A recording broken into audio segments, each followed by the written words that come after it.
haddii ay tahay cilmigii maadiga ee dugsiyada laga qaadanayay ee fasaxay naga galay iyo kii xalqadaha iyo masaajidada laga qaadanayay labadaba qofku waa inaanu isdhiganin daayarta waa in loo sheega aqoontii inay sii wadaan dadka qaarkood online bay ugu wadaan internetkii baa looga wadaa macallimiintii baa gaadhsiinaya markaa aqoontii inaan dadku saaqidin daayarta iyo dadka waaweynibe aqoontii la kororsado diin iyo maadiba oo halkeedii ay ka socoto weliba waxaan ku talinayaa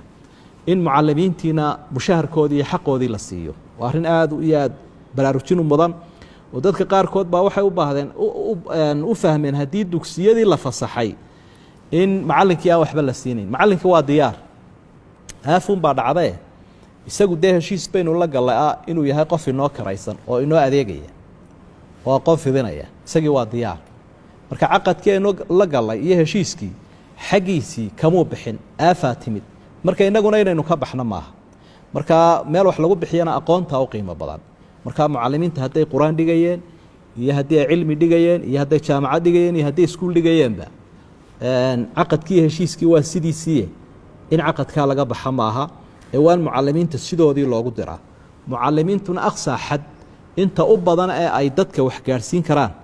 waa inay wax gaadhsiiyaan iyo sida ugu fudud ee ugu fiican